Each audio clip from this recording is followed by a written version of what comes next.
Jangan lupa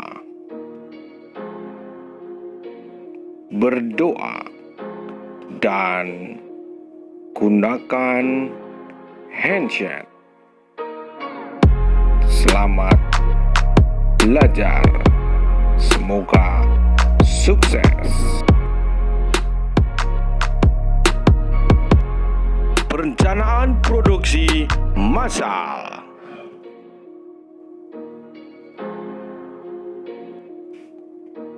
Pengertian perencanaan proses produksi. Jangan lupa berdoa sebelum mulai belajar. Bismillahirrahmanirrahim. Raditu billahi robba wa bil islami dina wa bil muhammadin nabiyya wa rasulah. Rabbi zidni ilman warzuqni fahman. Amin ya rabbal alamin. Untuk sahabat pintar yang beragama selain Islam, silakan berdoa menurut agamanya masing-masing. Mulai. Agar pembelajaran daring kali ini penuh berkah dan manfaat. Amin. Sekali lagi saya mengingatkan, jangan lupa gunakan handset. Bila sudah mulai pembelajaran tapi ingin mencatat, stop videonya dan mulai belajar daring kembali. Tetap semangat. Sukses untuk sahabat pintar Indonesia.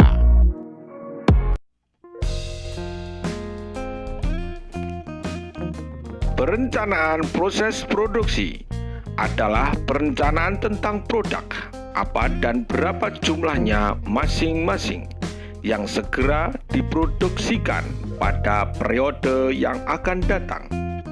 Akan tetapi, semua produk yang tercantum di dalam perencanaan proses produk barang dan jasa belum tentu akan dicantumkan seluruhnya pada suatu periode yang akan datang.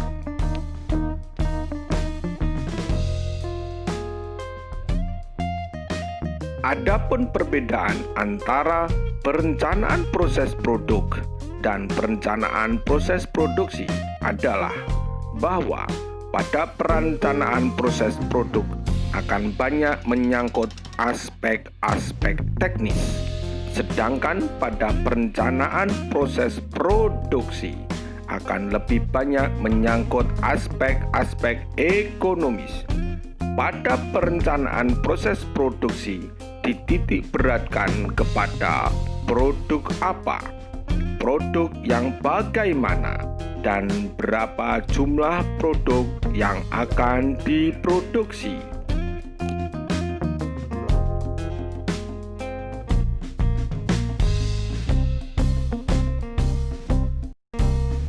Proses produksi adalah tahap-tahap yang harus dilewati dalam memproduksi barang-barang atau jasa.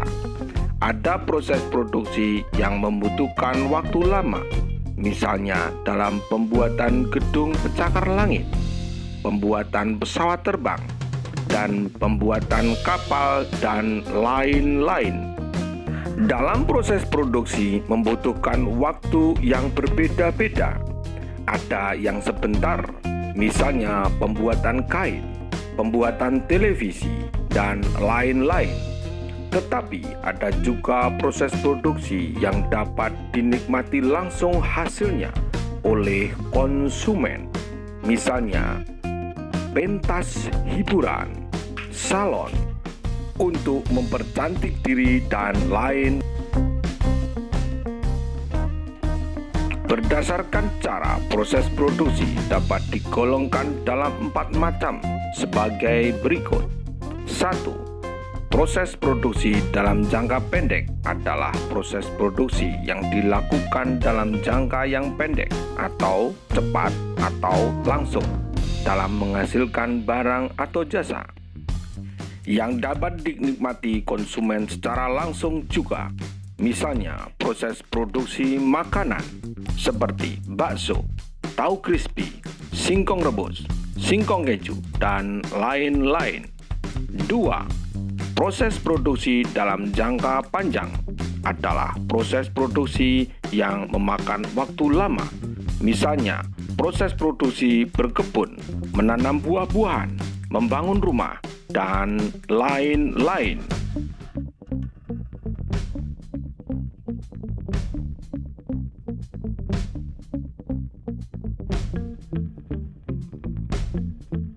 Tiga, proses produksi terus-menerus atau continue adalah proses produksi yang mengolah bahan-bahan secara berurutan dengan beberapa tahap dalam pengerjaan sampai menjadi barang jadi.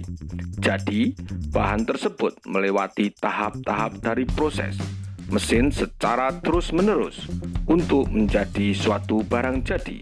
Misalnya, proses produksi gula, karet, kertas, dan lain-lain. 4. Proses produksi berselingan atau intermediate adalah proses produksi yang mengolah bahan-bahan dengan cara menggabungkan sehingga menjadi barang jadi. Misalnya, proses produksi mobil, di mana bagian-bagian mobil dibuat secara terpisah, mulai dari kerangkanya, setir, ban, mesin, kaca, dan lain-lain.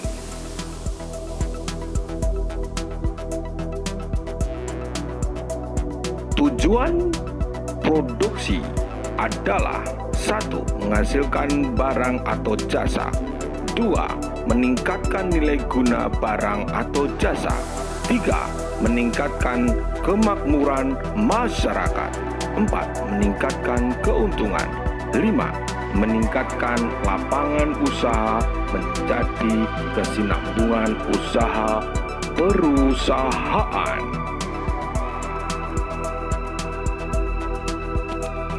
Faktor-faktor produksi. Faktor-faktor produksi adalah segala sesuatu yang diperlukan dalam kegiatan produksi terhadap suatu barang dan jasa.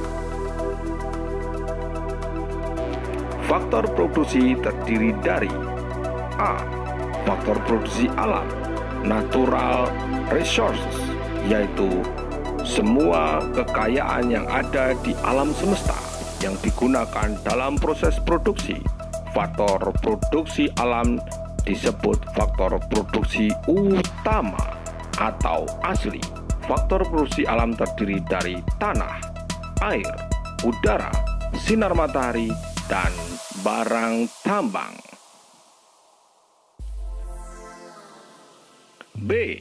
Faktor produksi tenaga kerja atau labor, yaitu faktor produksi yang berkaitan dengan manusia yang secara langsung maupun tidak langsung yang dapat menjalankan produksi. Faktor produksi tenaga kerja sebagai faktor produksi asli, walaupun kini banyak kegiatan proses produksi diperankan oleh mesin, namun keberadaan manusia wajib diperlukan. C. Faktor produksi modal atau capital adalah faktor penunjang yang mempercepat dan menambah kemampuan dalam memproduksi. Faktor produksi modal dapat terdiri dari mesin-mesin, sarana pengangkutan, bangunan, dan alat pengangkutan. D. Faktor produksi keahlian atau skill adalah keahlian atau keterampilan individu mengkoordinasikan dan mengelola faktor produksi untuk menghasilkan barang dan jasa.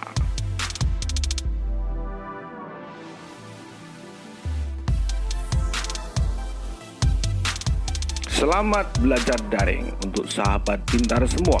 Tetaplah semangat dan tetap menjadi lebih baik menuju masa depan Indonesia yang gemilang. Sampai jumpa.